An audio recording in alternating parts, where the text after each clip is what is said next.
Live streaming is on.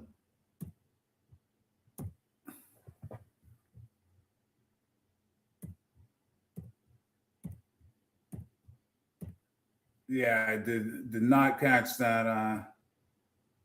Yeah, sorry about that. Did not catch that last one. Didn't catch you mentioning that at all.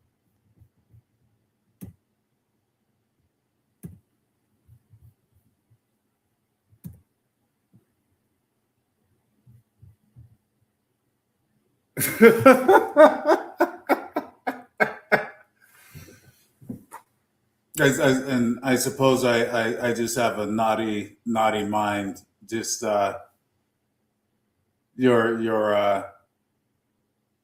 your phone coming up as DP.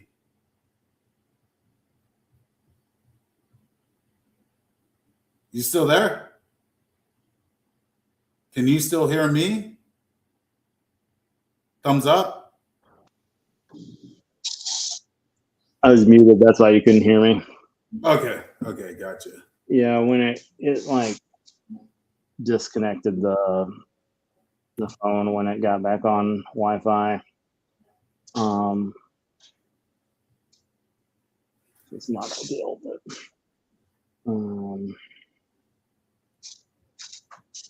yeah, let me see what's going on here. Do you know much about this tape safe label? I never heard of it. It doesn't I mean, I guess, you know, that as Sam was pointing out, I guess that group is pretty active from what I could see.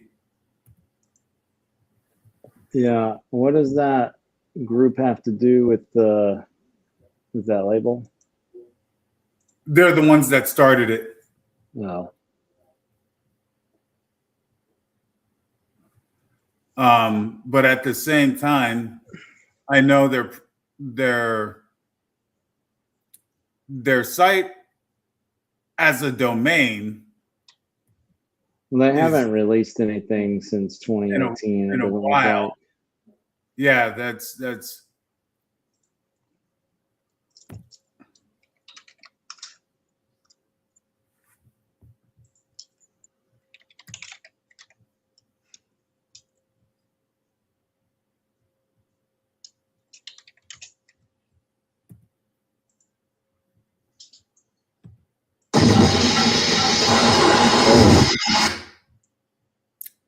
I hate that about you, Bandcamp. just the mere fact that you know they don't give volume.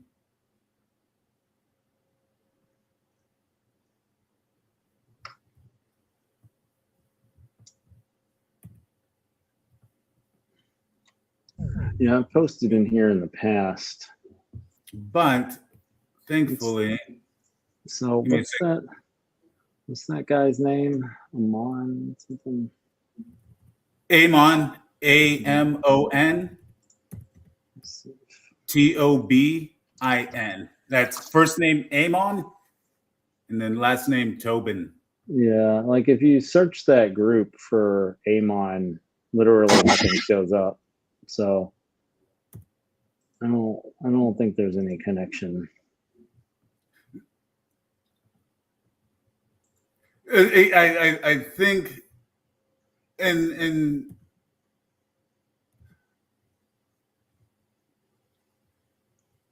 yeah, I'm not sure why.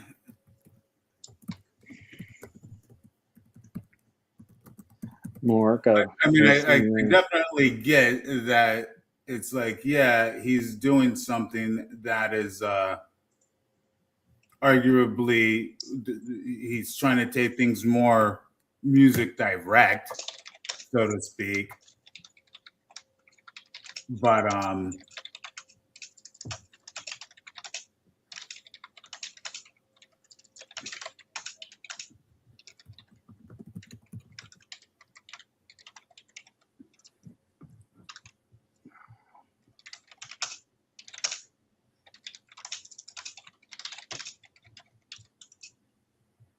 Yeah, and oddly enough, when I isolate it to just net labels and Amon Tobin, it things go. I mean, stuff comes up for him, but things go considerably more blank.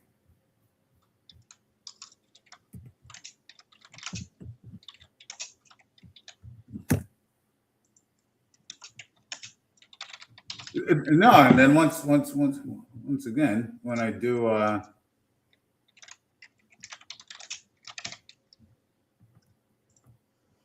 All right, I didn't post with an image, so probably people will ignore it, but I posted. So using my Facebook minutes of the day. But yeah, I mean,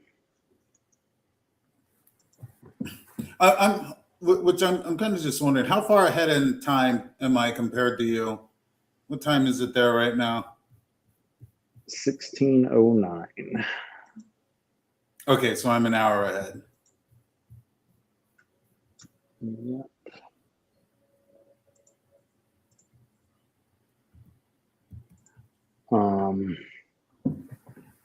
But yeah, so I don't know if you want to look at that Netlabel guide stuff now, or if you want to look at something else. But here, so yeah.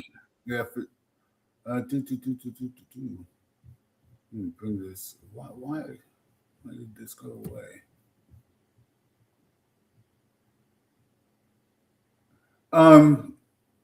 Yeah, you never.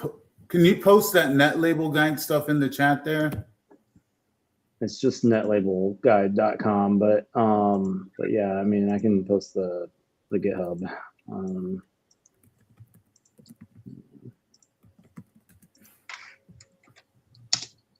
Oh, got it.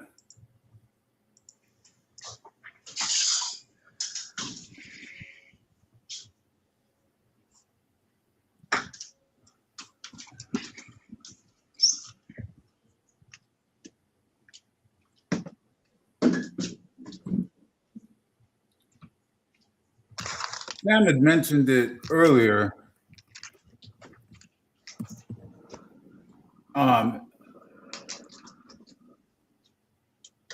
Yeah. Is archive.org? Looks like they may be down. Can you? They were up for me.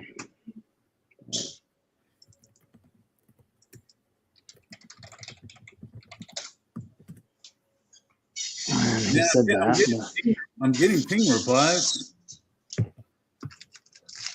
but then Yeah. I'm not being able to actually pull up anything.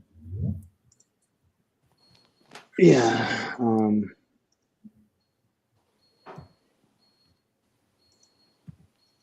So anyway, as far as community happenings, maybe I'll just make a JPEG. Since I don't know that anybody else is going to do it. I guess you could just use the, I don't know, that's the CC Music Awards logo.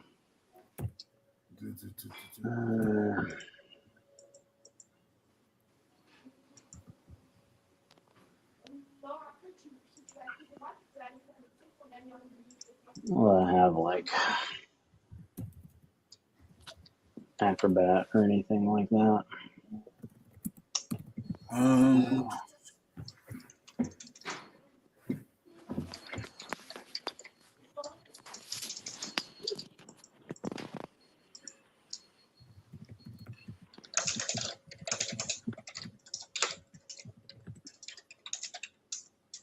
Okay, there we go.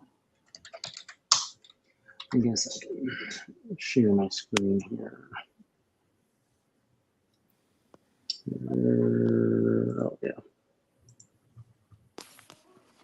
Hey, Josh, what's up? Yo, dude. We were just talking about the Netlabel guide and how the community happenings are out of date. But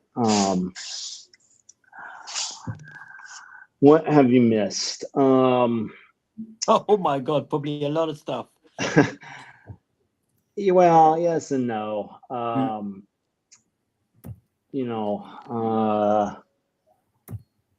Nothing too exciting, I would say. But one thing we're gonna try to do is lean into the listening parties a bit more. Like we've never really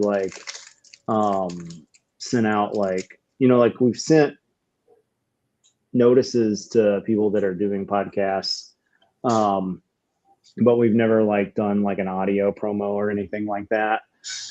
And it kind of came up when we were doing the audio promos for the assembly that maybe we should do that for the listening parties as well. I can't remember if we decided to change any of those dates, but I guess if we did, we should change those back.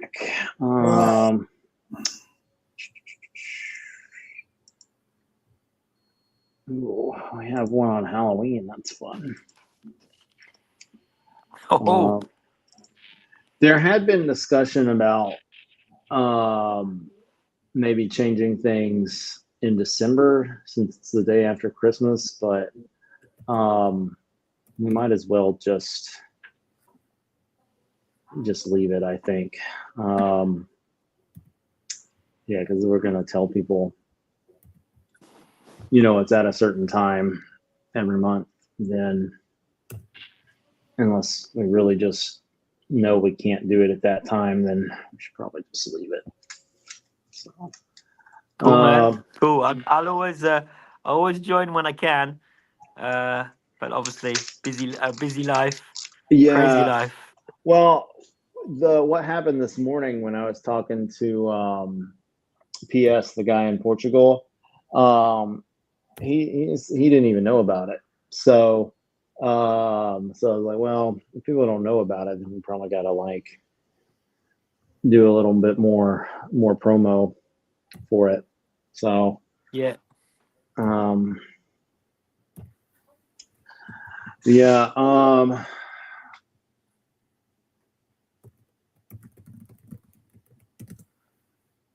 What else did we talk about? I mean, we were talking about generic stuff. I don't know that we really made any decisions about things though. Oh, Sam was gonna email Conrad, the guy at Kwang Kwang Moo, and see if maybe he could promote it. I posted in the Netlabels Are Killing the Music Industry Facebook group. That's a cool name. I saw that already. That's a cool name for a Facebook group. Yeah. It's been around for a minute, but it's one of those things where it's people are the stuff people are posting in there is not always Creative Commons, and so it's just I've have not paid a lot of attention to it over the years. I've posted there in the past, but I haven't done it in a while. So there was another one called Abnormal Music, I think was the name of it, that was just pretty wild. It was wild in both directions. The stuff that people would post that was not really all that weird, and then just some super weird stuff. That's cool. Yeah. But I don't spend as much time on Facebook as I used to, because well, probably the main thing is that my account got hacked and deleted a couple of years ago, and I had thousands of connections, and then I was just well, I'm not gonna be able to build that back up, So I kind of like lost its Facebook usefulness. sucks. Facebook sucks, and there's only old people on it anyway. That's so toxic.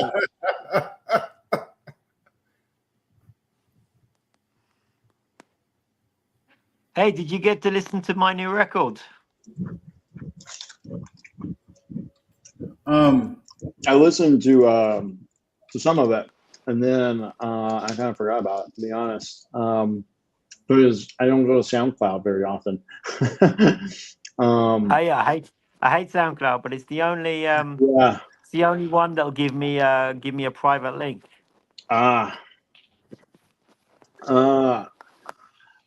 I remember responding to you Bandcamp about doesn't do private links anymore. Do they not? No, you have to have a print out like a code list, and then you have to give a code with everything, and that's really annoying. I remember. I just want to send my demo to people I like. That's all. Yeah, I don't want to give them a code. I sent it to. I remember sending it to one of my friends and being like, "Hey," because he's like really into like digital hardcore. I was like, "There's some pretty good digital hardcore vibes here."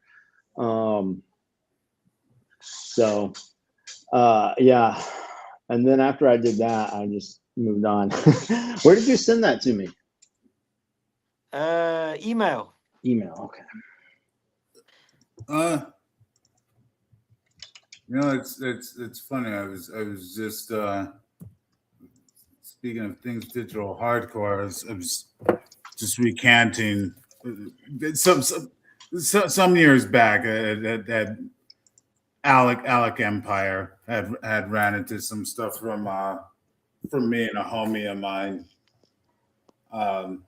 and we were just both ecstatic because he was just like, "This is how it's done." And we're just like, "Holy shit! How the hell did Alec run into our stuff?" He was the man for a while.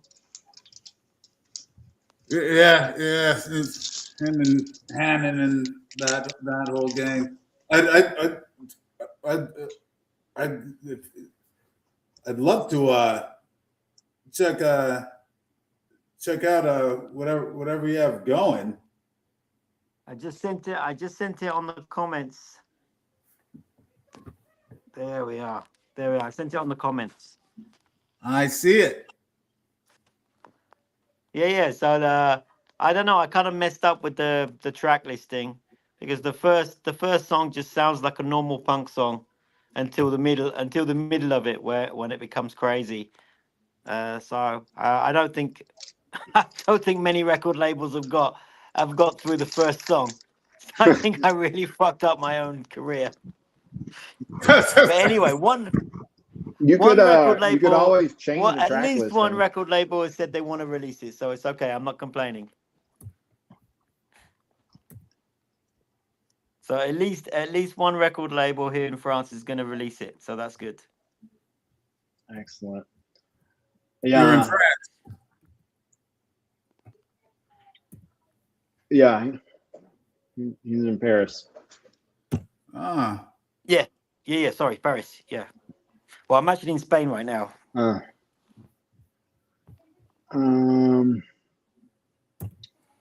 Yeah, that I mean, Mike hadn't responded to anything in that thread since yet. December.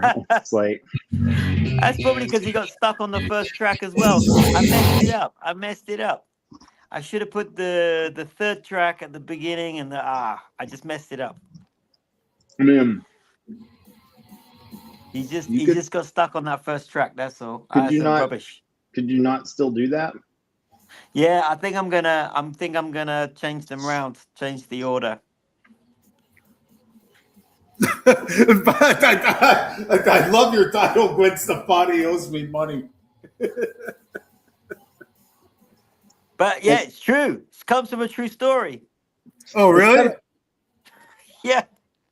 Well, she'll definitely take us to court if it ever comes out. That's for sure.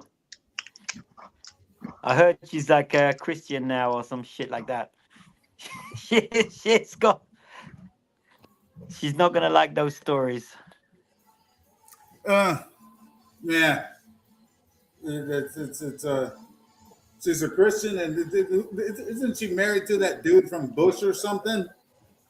No, she split up with him, and now she's with some country and western cowboy. Oh, right.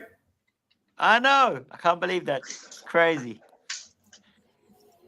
The guy from Bush was kind of cool. You know,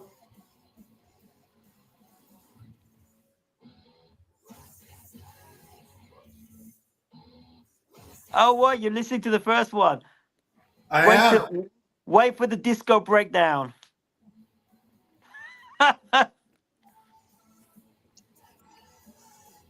If I may ask, w-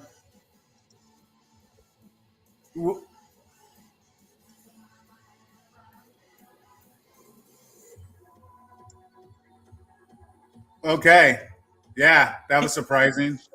It's disco time. Yeah, very, very. I feel love. I'm forgetting the dude's name. Giorgio Moroder. Yes, yes. I know everyone I steal from.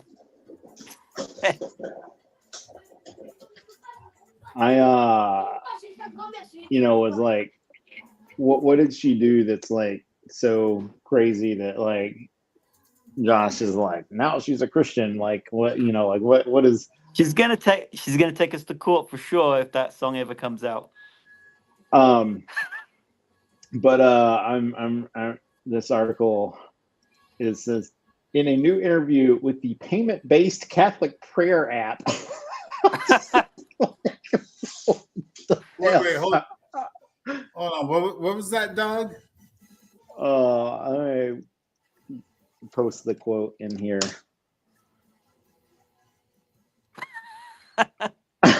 Like, I knew with the payment based. What? What? send your crypto straight to God.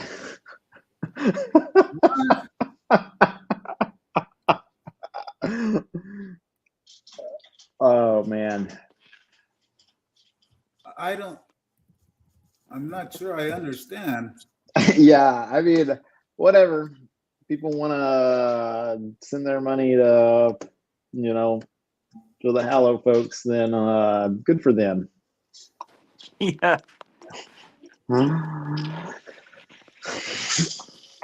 Huh? Well, how did you come across this, Doug? It's on Entertainment Weekly.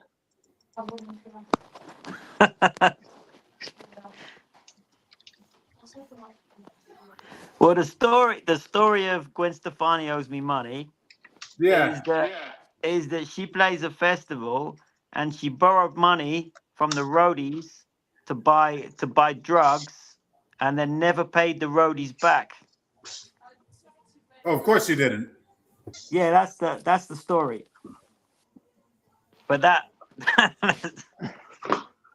Statute of limitations on that is probably passed, but yeah.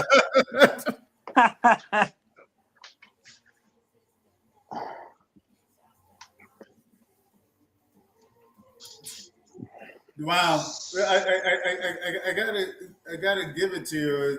It's I'm guessing you're I'm gonna take a stab at that. You're familiar with Rabbit Junk. Yeah, I am. Yeah, of course I am. Yeah, I like those guys. Yeah. You kind of I actually did a remix for them years back. It was for JP. Think his name. Yeah. Yeah, back when he just started Rabbit Junk. I did a remix of this song Demons. But a lot of in certain regards, the digital hardcore, I typically think I don't know how to put it. I think things more call it Shazit. Um, Yeah, Shazit was or cool. and but thinking I was like,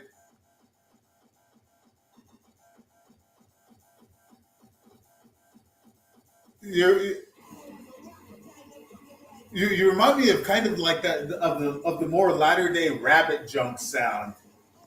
Yeah, thanks. where That's where where cool. where where you said digital hardcore and I don't know. I'm thinking like I am not happy and I just want to burn everything. Very And true.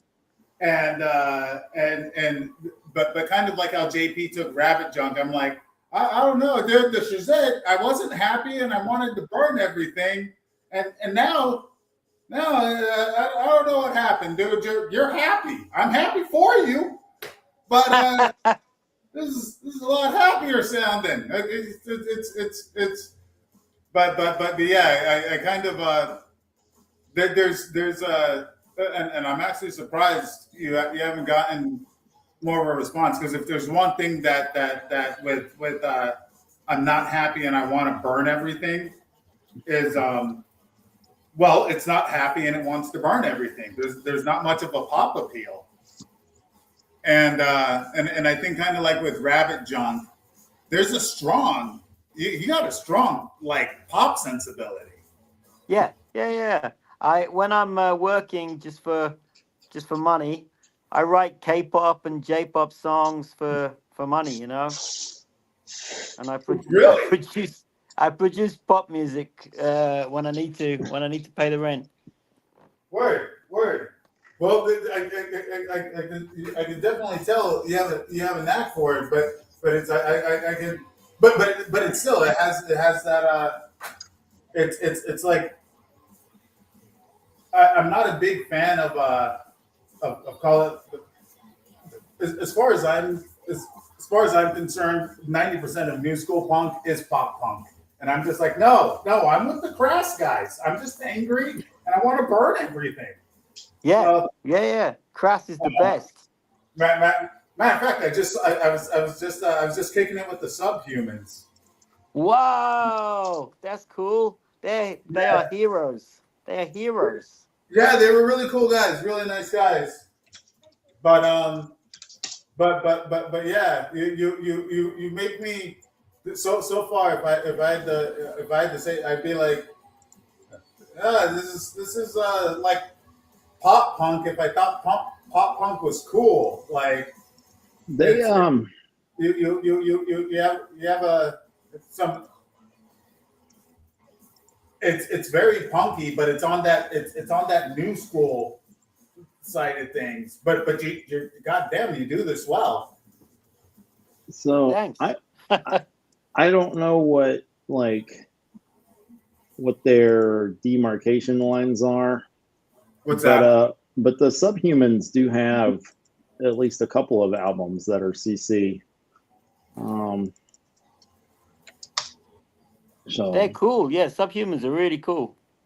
Demolition War 1 through 3 is released Yeah, under Creative Commons, but their newer stuff is not. I don't know why, but They did a band called Citizen Fish for a while.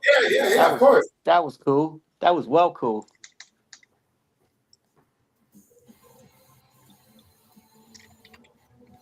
But yeah, it kind of surprised me as old as they are. I was getting kind of worn out in the pit, and but I'm just they fucking rock it. Yeah, yeah, yeah. I've seen them live. I've seen them live. They played in a squat in Paris, and they were really cool. They were really cool. A squat that has since been closed down by the cops. Obviously, yeah. obviously. Similarly, some of the Citizen Fish stuff is Creative Commons, and some of it is not. Oh, really? Citizen Yeah, Fish too. Wow. yeah. I mean, it might just be the one. I don't know, but there's at least one. So,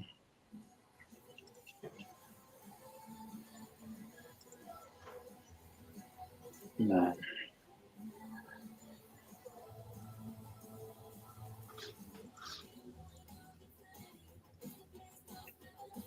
I'm gonna text Mike Oh, and good idea. see if he. If he got past the first song or not. Man, I'm gonna go on SoundCloud and change the order of the tracks because yeah, man, I'm kidding myself here. You know, to be honest with you, I think it's. I do agree with you that that the first tune sounded sounded more sounded more straight punk up until that Marauder. And who did he do that song with? Was that Gaynor or something? Oh, Gloria Gaynor. Yeah, yeah. But up until that point. But to tell you the truth, the fact that I don't think that works against you. It was a bit of a surprise, but the rest of the stuff following that very much keeps that in mind, and and it's weird. I kind of feel that like the K-pop invasion. I know. I don't know, some B5 or something. It was insane. They had an insane setup. There's some big K-pop group that just came down here, and it was. I'm glad I didn't have to work the stint. I was kind of working parallel to their stint, but I know that a lot of the AV guys actually walked off the job. Whoa. Yeah, it was pretty insane apparently, and they had all this light set up and stuff, and they were supposed to have 3 days of rehearsal. They canceled the first two, and this like it was an insane production, but you fuse that K-pop sound with punk somehow. Extremely. It's like you fuse K-pop as much as I personally detest it. Happy hardcore and Exactly. punk. Exactly. Happy hardcore, K-pop, J-pop. There's a link. There's a link to all that stuff. Hyper pop, all that stuff. You fuse that with pop. You fuse that with punk. Yeah. Exceptionally well. Oh And yeah. Oh my god, it's so good to meet someone that understands me. You get me, man. You get me. That's great. but it's a but yeah, I if I may ask, you know, outside of potential tour support, why why are you looking for a label rather than just pushing it yourself? Just because we like having friends and being in a gang. That's why we like hanging out with the Block Sonic people because Yeah, we just like being part of something, you know. But in yeah. actual fact, you're right. It doesn't change our tours in any way at all. We're record labels don't really help us in any way. I mean, in terms of touring and doing our everyday life. But especially in the with the millennial and Z crowd. God damn, I could see this stuff flying super well. Yeah. We're old, but Which I don't know how old you are, fucking but old. but looking at you, it kind of blows my mind because if if if I didn't see you, I'd be thinking like this is a bunch of millennials or Zers. Yeah. We in the band. We're listening to everything, all modern music, all the latest stuff, and we listen to all the old shit as well. Obviously, But all the granted, I'll tell you what though, hearing this, it makes me feel like I'm like Jesus Christ, I'm such a miserable bastard. I could not do stuff this joyous if I want. Like I'm sure you could. I'm sure you could. I'm telling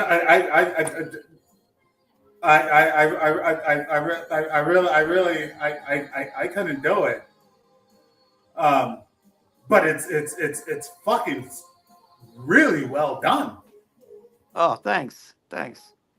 That's It's cool. it's it's it's yeah. You've used those elements really, and it kind of it's kind of funny when I just saw the Subhumans, the band opening for them was kind of this whatever is this kind of big LGBT pop punk band, and to be honest with you, I was kind of like, why am I hearing this at a hardcore show? But what you guys are doing would have been such a better fit. Oh, Like, I have to send. I'm gonna send the Subhumans this record. I'm sure they're gonna like. yeah, you really might want to because hey, I'm like no, they had this kind of it really didn't. I really didn't grasp why it was three bands. This band Blue 137, I thought they were great. But then the next band, which was the key band touring with the Subhumans, was kind of this pop punk band. And I really think I'm like, dude, you guys are doing what they were doing better than they were. And yeah, if the Subhumans had been touring with them, you might as well hit up the Subhumans. Yeah, definitely, definitely. I should. That's cool. Um, One of our fans is the guitarist from Chumbawamba, so that's No pretty cool. shit. Yeah. I love that dude. So Yeah. he sends us fan mail sometimes. That's cool. That's very nice. I love that. I love Chumbawamba. Yeah, so, I'll never understand why their biggest hit is their biggest hit because it doesn't sound like them in my opinion. well, that's why their biggest hit is their biggest hit. You've solved the riddle.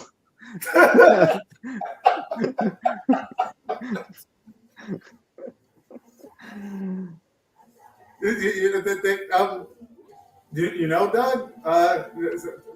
Thank you for being Captain Obvious because it's always baffled me. I'm like, he's still my sunshine. It doesn't even sound like him. How did this happen? But I think you may be right, Doug. I was overcomplicating. I know you're. Yeah, I was gonna say. I posted a couple links in there. I don't know if you listed any of the remixes that we did before, but you're saying you wouldn't be able to do anything that that joyful. So I guess if we were able to convince Mike to do another one of these remix thingies, and Josh wanted to do another one of these remix thingies, you could attempt to suck the joy out of one of the tracks.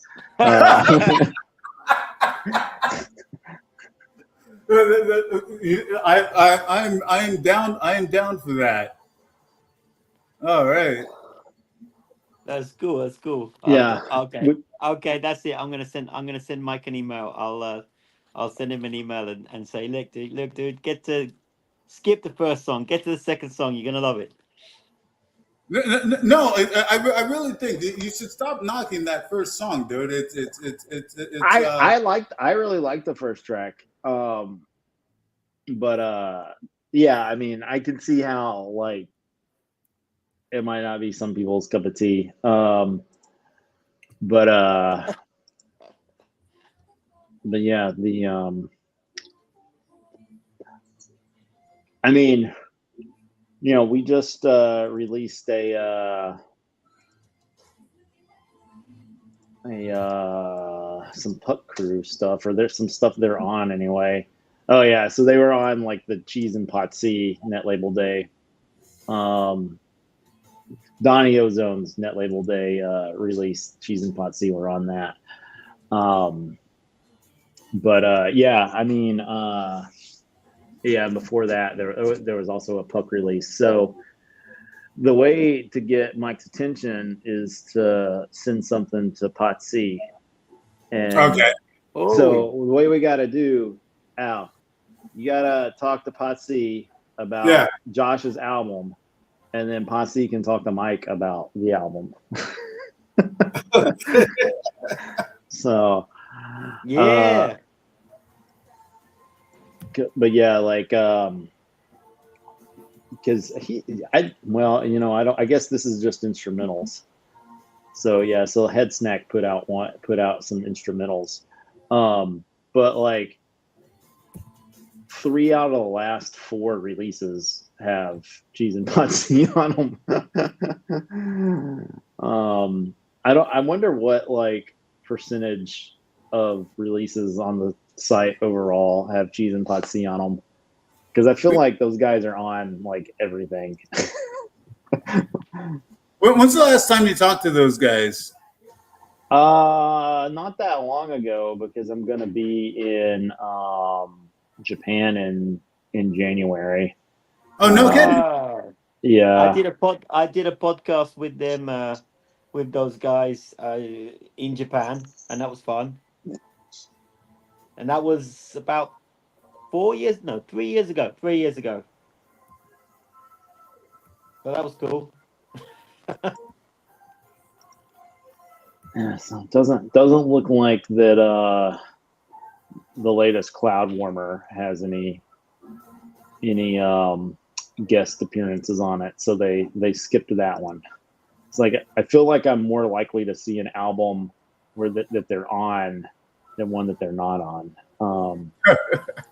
But yeah, so Josh, I gotta tell you something. I wish I could say you didn't do it well, but you use it so well. The one as much rolling gear as I own and whatnot. I wish they never released the JP8000, because I feel like all I hear is super saws all over the place. Yeah. Ever Yeah. since. I have one. I have a JP8000. Of course you do. Of course you do.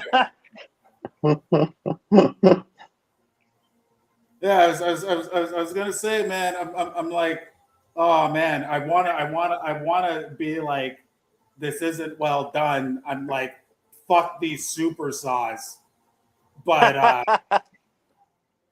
but yeah, of course you have a JP8000, and of course you know how to you know how to throw it in a way that can't be denied. Yeah. British rave music was based So around that. this that is rec- not that beast. this has not come up in this discussion, or maybe I've forgotten, but I don't think it has. But Josh owns how many studios do you have? 5 studios. 5 studios. So, But when you visited, did I have all 5, or just did I have just 3? you had the 3, but you were like, I think you had the other 2, or you were like negotiating it, but they weren't Yeah. done yet for sure. So they weren't. Yeah. they weren't studios yet, but I think you had them. Yeah. So, yeah. So yeah, if you ever wanna go to Paris and do some recording, then Yeah. Good idea. Yeah. One of my bandmates, you know, that's his. He lives in Atlanta now, but he was originally born in Paris, and I finally have my passport again. So being I wouldn't mind hitting Paris. Hey, you know who rehearses in my studio regularly now? The drummer of Harvey Danger. oh Do you remember Harvey Danger from the yeah, 90s? flagpole sitta. Flagpole Sitter. And I was talking to him just That's the other such a day great about song. Flagpole Sitter, and he said, you know what? He said, I know it's a one-hit wonder, but I'm not ashamed of that song. He said, I'm not ashamed of that song. Oh no, that song is great. It sounds Yeah. great.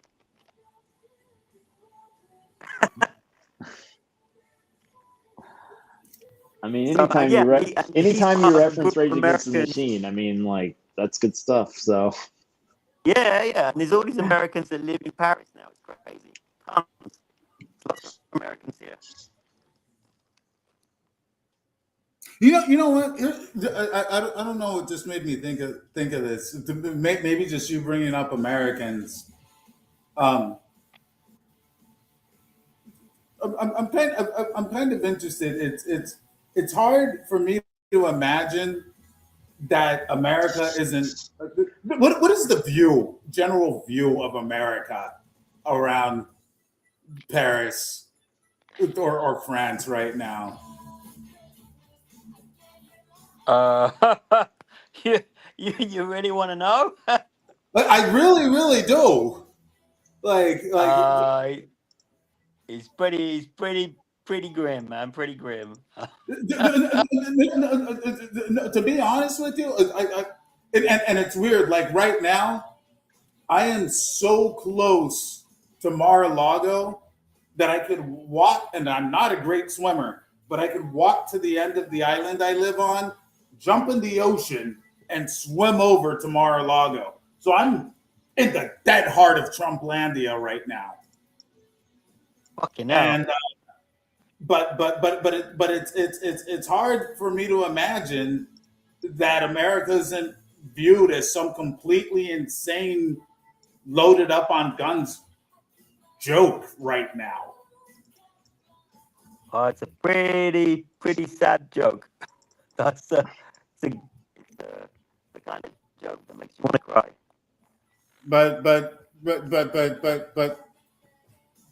But yeah, you know, it's from back in the old 9/11 days of freedom, America running around. Oh, screw the French! Freedom fries, freedom toast. I'm like, yeah, jokes on us. Oh my gosh, you guys covered Last Christmas. Yeah, I forgot about that.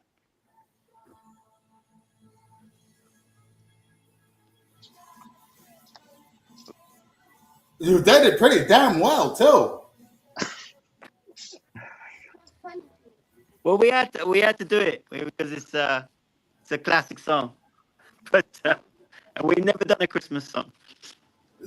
In fact, now since then we've done another Christmas song, but like we had to do it. We were forced into it. So what all are you doing in the band? Are you just on synths? What? I'm the songwriter. Okay. I'm the songwriter, and I sing the male parts. Okay, so this is you I'm hearing on vocals right now? Yeah. Really? Yeah. No shit.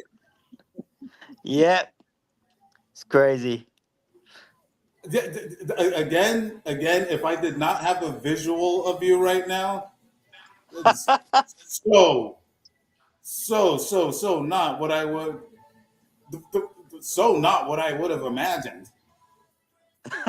Yeah. but yeah, this is some yeah. Yeah, you know, the really annoying thing is you execute your sound well enough that it makes me not want to be a pissed off miserable bastard. And I love miserable bastard.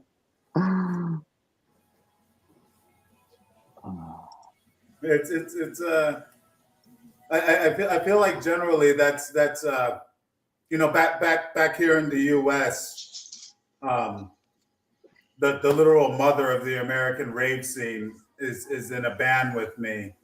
Wow.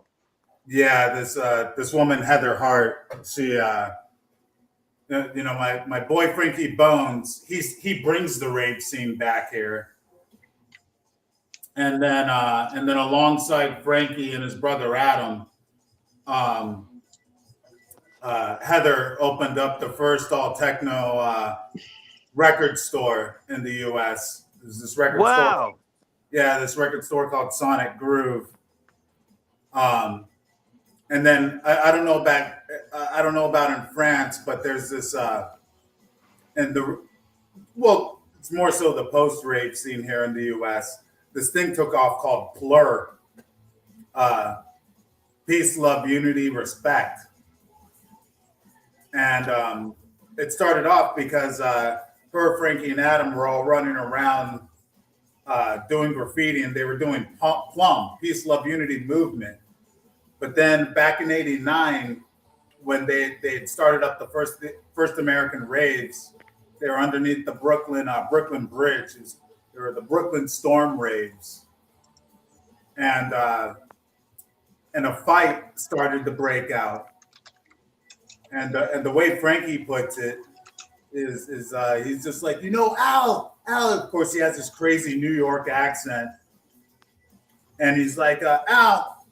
It was like the Warriors, you know, the film The Warriors. He's like, Yeah, of course. We had the blacks, we had the whites, we had the Asians, we had the gays, we had the straights, and I knew that if a fight broke out, it was all gonna be over. So he stopped the record, you know, jacks out his headphones, puts them into the mic jack, uses his headphones as a mic, and pretty much calls out to the people that were about to fight. And he's just like, hey, you knuckleheads over there. Yeah, you. If you don't start showing some peace, love, unity, and fucking respect, I'm going to come crack your skulls in with a baseball bat. They stopped. And, you know, he put the needle back on the record.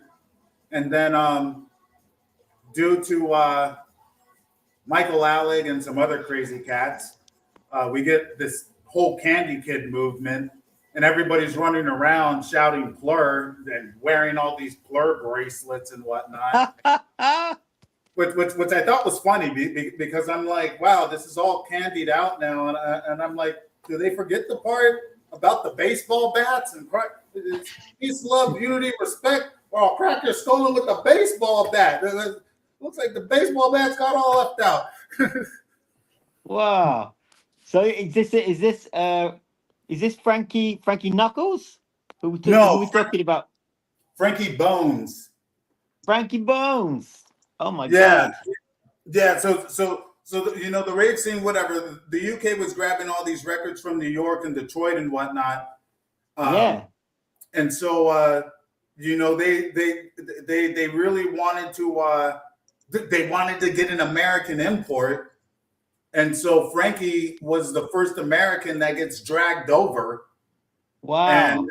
and established as a residency, and so yeah, you know, he's off in the UK, and then like I said, he comes back over and started off his house parties, and within less than 3 months they were filling up underneath the Brooklyn Bridge.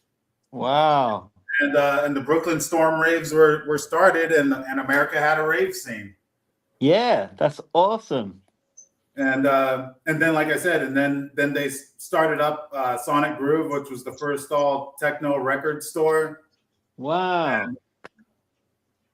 And yeah, it was and had another homie of mine that he lives here in the U.S. now, but my boy Paul Nipper used to be with 808 State, Wow. Yeah. and whatchamacallit, I think it's funny is Sasha started off opening up for him at the Hacienda. Yeah. I love 808. 808 State are cool. Yeah, 808 State are they're they did some solid stuff for sure. Yeah. Really But good. Really good. I gotta say I just finished the thing, and well, you're probably not surprised because I was on last Christmas, and yeah, I don't know how popular you guys are around France, but it's hard for me to imagine that you don't have a strong fan base. We have a pretty strong fan base, Yeah, but we're not that, but it's pretty, but it's small, small, but loyal. Small but loyal. That's good. Though that was why I was asking about the label. That's one of those things where you put enough finance behind something, and God damn it, people will be. You can have nothing but a black box with a blinky red light on it, and it'll have all the fans in the world with enough finance behind it and get people to like anything. And really, I kind of think with you guys, I'm like, there's what I call synthetic pop, and there's what I call natural pop. Synthetic pop, I look at as like, no, it exists because there was finance behind it, and that's the only reason it exists. As far as I'm concerned, it's like New Kids on the Block would have never been without 2 tons of finance. Yeah. So that's synthetic pop. You can't have the New Kids on the Block just walk into some restaurant in Mexico and start playing, and the people aren't going to kill them. But you guys have a really what I look at as natural pop is it's like no, you don't need 2 tons of finance behind this to get people to like it. Yeah. So sometimes we play in like festivals with in front of like families, old people, not straight people, not people that are not punks, not ravers. Yeah, that's what I'm saying. Yeah, and it works. And it Yeah, works. We get all the mums dancing behind their prams, or all the kids dancing. Yeah, that's what I'm saying. You guys have that natural pop aesthetic where it's just no, people are going to like. You don't have to artificially generate the like behind this, and with stuff like what you guys are doing, it's like no, if the finance was there, you guys would fucking blow up. Although I think if you were to take the commercial side seriously, and I'm not suggesting that you should, but if you were, then I think a name change would be in order. Yeah, that's true. That's true. Not a lot of the name has been a problem over the years. That's for sure. What's the name? Louis Ling and the Bombs. Oh. Yeah. That's the appropriate reaction. Yeah, it has been a problem.